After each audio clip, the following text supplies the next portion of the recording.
Word of more pardons by outgoing President Trump have just come in. Let's get the news from Joe Johns at the Capitol. What do we know?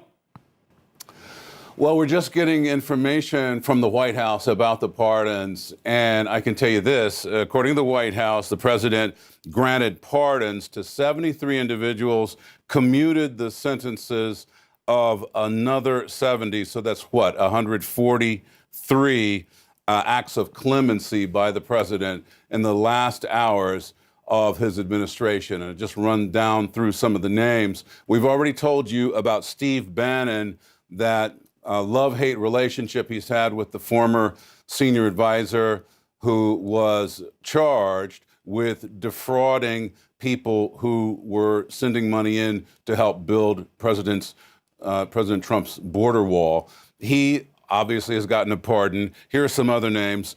Some are not surprises, and you probably heard this before. A couple rappers, Kodak Black, Lil Wayne. There's an individual named Elliot Broidy, who was a top fundraiser for the Trump campaign. Paul Erickson, who was a conservative political operative who was charged with wire fraud. Kwame Kilpatrick, the former Detroit mayor, gets a pardon. He was charged with racketeering. And Avian Sella, this is an individual who was connected to the Jonathan Pollard espionage case that dates all the way back to 1986. So those are a few of the names of these individuals. But the top line, Chris, is 140 individuals total get clemency from the president on his way out the door here. 73 individuals got pardons, and 70 people actually got commutations. Back to you, Chris. Appreciate the news, Joe. As we go for analysis, let me just answer a frequently asked question here, okay? Clemency, pardon, commutation, what's the difference? Okay, it's all clemency. Clemency means mercy, okay? And under that umbrella, you have pardons and you have commutations. A commutation is a reduction in sentence. It can be partial, it can be complete. Okay? It can also remove financial penalties, but it does not remove the fact that you were convicted of a crime. A pardon is a complete pass. Okay? Now, as John Dean was explaining earlier, a pardon can be tailored.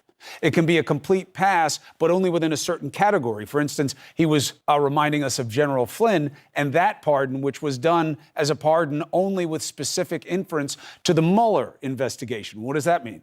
Well, if they were to find some far-flung notion at this point, based on how little information we have, that Flynn was somehow part of a conspiracy for what happened on January 6th, I haven't seen anything like that, but it's been discussed politically. Well, would he be pardoned from that? The answer is no. So what do these mean? What do they mean for Trump? What do they mean for us? Let's go to former U.S. Attorney Preet Bharara. I spared you that tutorial because you know it in your sleep.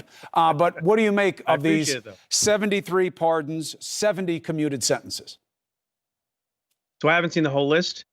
Based on some of the things that were just mentioned, it looks like, once again, if you know the President of the United States and you're an associate of the President of the United States and you help the President of the United States in some way or another, you got the benefit of, as I said before, the greatest gift you can get from a sitting president, and that is a pardon.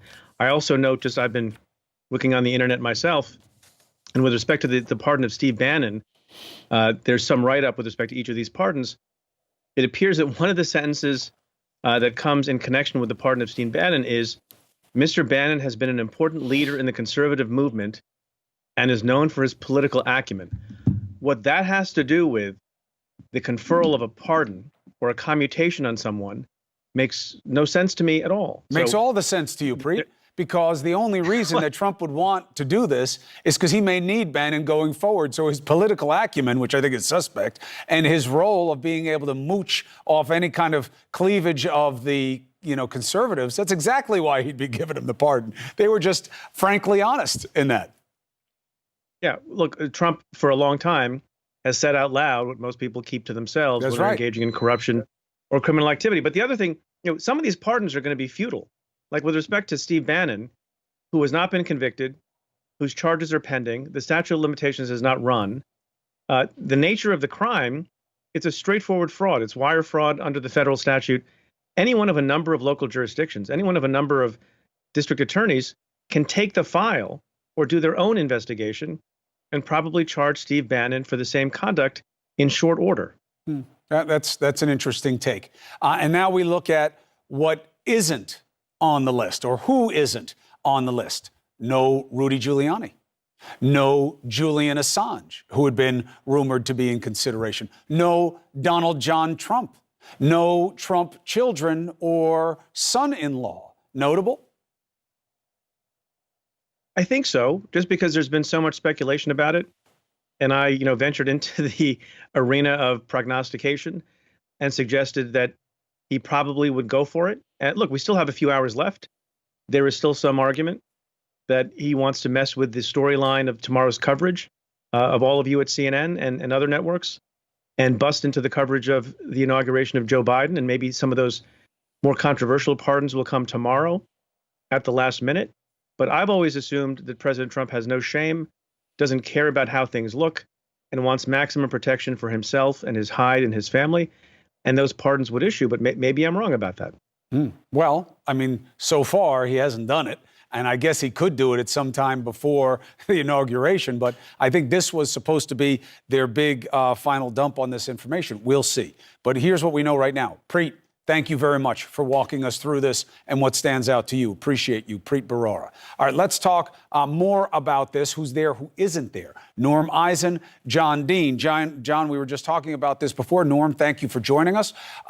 John, he didn't pardon himself. He didn't pardon his kids.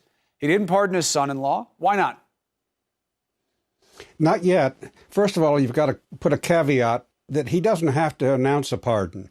It could be done in private and stuck in his pocket, and we wouldn't know it until he was indicted and pulled it out for defense. Same with the kids. They could hold it tight. So we assume he didn't do it, though. That's the only way I can be sure on that. I can't give you a definitive he didn't do that one. Oh, that's a good one. Norm. That would be a sneaky move. Although, if there was one thing we can count on with this White House, is that it's a sieve. So I'd be shocked if it didn't leak out very quickly that he had done that. No Rudy Giuliani, no Julian Assange, but yes, Steve Bannon. Your take, Norm. Well, Bannon is a perfect encapsulation, Chris, of everything that's wrong with the pardons that Trump has done over the past 4 years, and this a wave of about 150 of them. Bannon is a crony of Trump's going back to the campaign. So in that respect, it's like the pardon of Mike Flynn, or Roger Stone or Paul Manafort. It's a pardon that smacks of quid pro quo, Chris, which is, if proven, a crime that Trump is trading. Bannon knows an awful lot about him, including about the insurrection. So is Trump trading this pardon for silence on Bannon's part? And then the third C, Chris, is corruption. Trump wants Bannon's help, perhaps on starting a new political party. That's the rumor today in Washington. Is he willing to overlook the fact that Bannon ripped off Trump followers to line his own pockets? That's what he's being prosecuted for, in order to get his help going forward. It stinks, Chris. Like so many other Trump pardons, it reeks to high heaven.